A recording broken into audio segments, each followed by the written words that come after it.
नमस्कार, मैं हूं सैफ और आप देख रहे हैं न्यूज़ फॉर सिटीजन। हमारे साथ है राम प्रवेश राय जी, जो कि भारतीय जनता पार्टी के विधायक हैं। वर्तमान में ये विधायक हैं, इससे पहले ये पूर्व मंत्री रह चुके हैं। नमस्कार सर।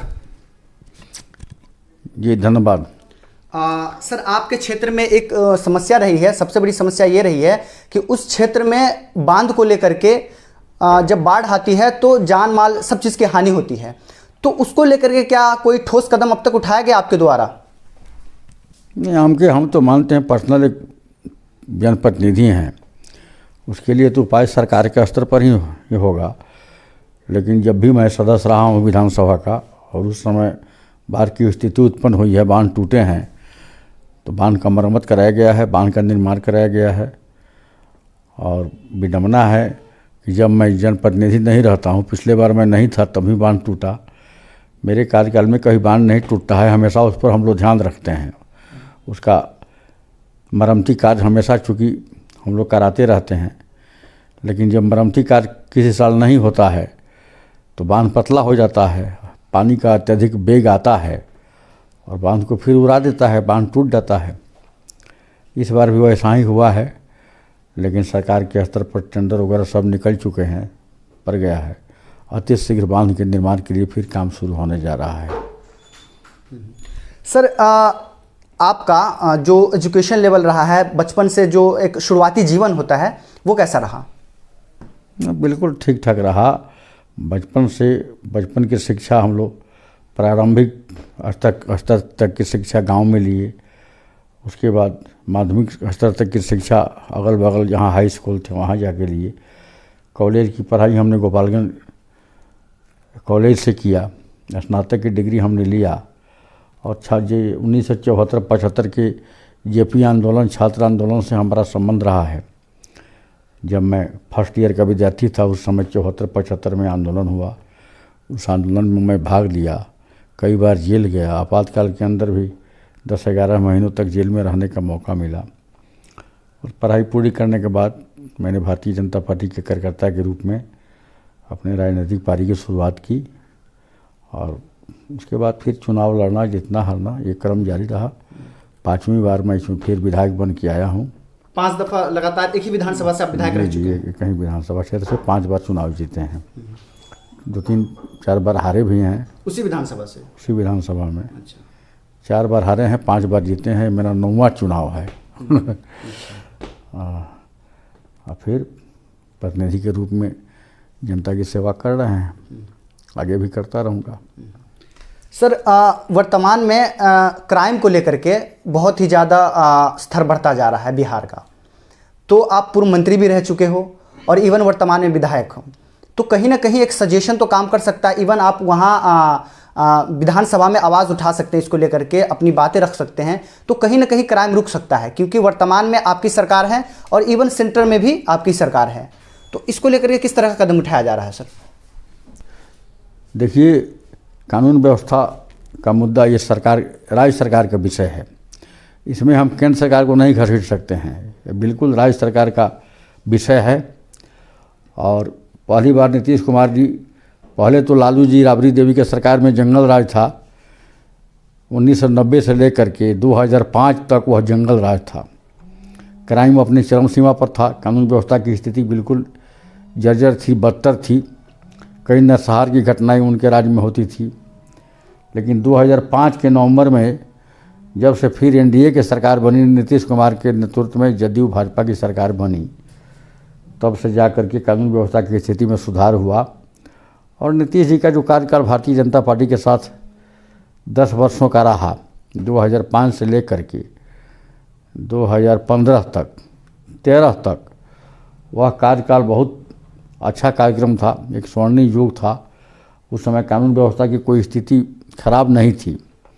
लेकिन जब से नीतीश जी आरजेडी वालों के साथ सत्ता में गए 2015 में, और पिछले 1.5-2 साल 3 साल तक वे भाजपा से अलग रहे, आरजेडी के संगत में चले गए, उस समय से कानून व्यवस्था की स्थिति कुछ खराब हुई है। मैं मानता हूं कि आज भी कानून व्यवस्था की स्थिति जैसी अच्छी रहनी चाहिए, आज नहीं है। कुछ एक घटनाएं होती रहती है पूरे राज्य के स्तर पर, हर जिले में, हर प्रखंड में, हर थाने में। और इसमें पुलिस की मानसिकता का भी कुछ दोष है। भ्रष्टाचार तो है, पुलिस विभाग में भी भ्रष्टाचार है। अभी ठीक से जो हमारे पुलिस पदाधिकारी हैं अपने कर्तव्य का पालन नहीं कर पाते हैं, जिसको वजह से छिटपुट घटनाएं दिखाई देती है। लेकिन फिर भी वह परिस्थिति नहीं है जो 1990 से लेकर के 2005 तक थी लालू राबड़ी के राज में। कुछ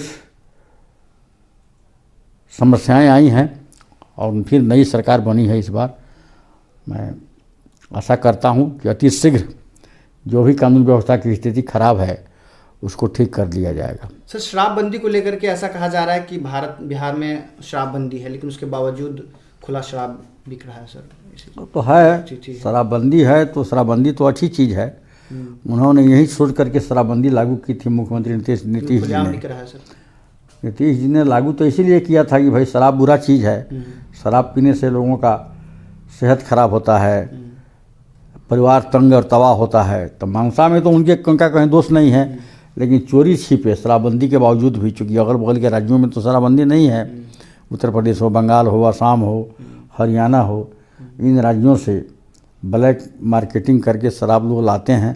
कार्रवाई भी होती है काफ़ी मात्रा में। अवैध शराब या जो लोग शराब यहाँ लाते हैं वैसे लोग पकड़े भी जाते हैं, उन पर कार्रवाई भी होती है, जेल में जाते हैं।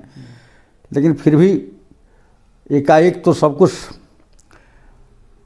नहीं रोक पाएगा। धीरे धीरे वह भी उस दिशा में भी सरकार सजग है और बहुत जल्द ये जो अवैध रूप से शराब का धंधा करते हैं बिहार में, उन पर अंकुश लगाया जाएगा। आप अपने विधानसभा क्षेत्र से 5 दफ़ा विधायक रह चुके हैं, तो वहाँ उस क्षेत्र में किस तरह का अब तक कार्य किया गया है? बहुत कार्य हुए हैं, विकास के तो बहुत कार्य हैं। अब समझ जाइए कि जितना पहले आज जितनी सड़कों का निर्माण किया गया है, जितनी पुलियों का निर्माण किया गया है, जितने विद्यालय भवन का निर्माण किया गया है, वैसी स्थिति 2005 के पहले नहीं थी।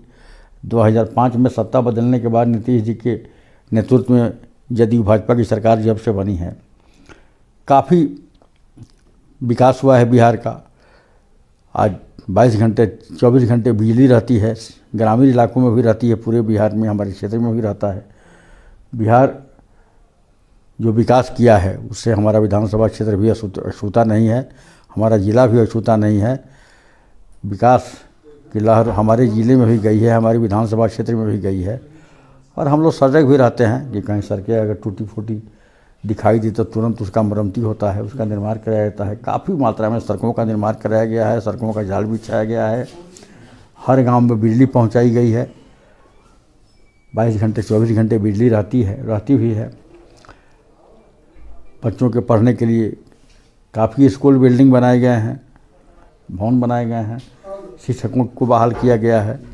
तो इस तरफ जिस तरह पूरे बिहार का विकास हो रहा है, हमारे ज़िले का भी विकास हो रहा है, हमारे क्षेत्र का भी विकास हो रहा है। सर, पूरे बिहार के जो लोग हैं वो अलग अलग प्रदेशों में नौकरी की तलाश में जाते हैं। तो अगर बिहार में ही ऐसे धंधे लगा दिया जाए, कारखाने लगा दिया जाए, जिससे बिहार के लोग बिहार में ही काम करें, तो इससे बिहार की तरक्की होगी।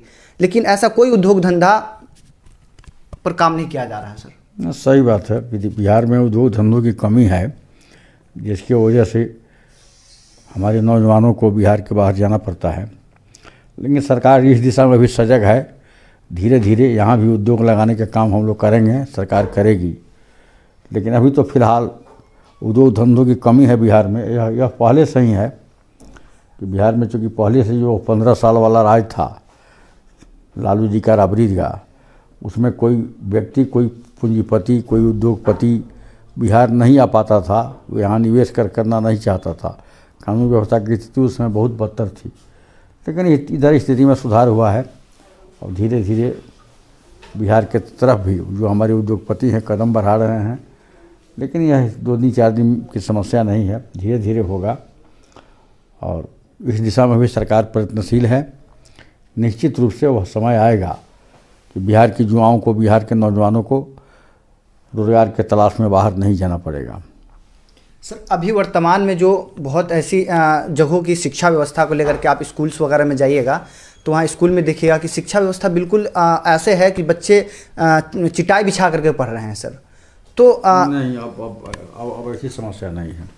आप कहीं भी, मेरा दावा है इस मामले में, देखिए और दोस्त आप भले लगा लीजिए, लेकिन बिहार में अब वैसा कोई विद्यालय, सरकारी विद्यालय नहीं है जहाँ बच्चे चटाई बिछा के पढ़ते हों। सर पूरे बिहार विद्यालय में काफ़ी मात्रा में, भारत के टोटल राज्यों में सबसे राज्य जो पिछड़ा हुआ है शिक्षा व्यवस्था में, वो बिहार का आता है सर। वो तो पिछड़ा हुआ राज्य तो है, लेकिन हमारा विकास दर बहुत तेज़ी से आगे बढ़ रहा है और अब बिहार पिछड़ा नहीं रहेगा। पहले की तुलना में बहुत स्थिति बेहतर हुई है। तो अगर हम शिक्षा व्यवस्था सुधार देते हैं सर, तो लगभग सारा व्यवस्था अपने आप सुधर जाएगा, ऐसा मानना होता है बड़े बड़े आईएएस का। शिक्षा व्यवस्था में सुधार के लिए सरकार प्रयत्नशील है, सरकार काम कर रही है और सुधार हो भी रहा है।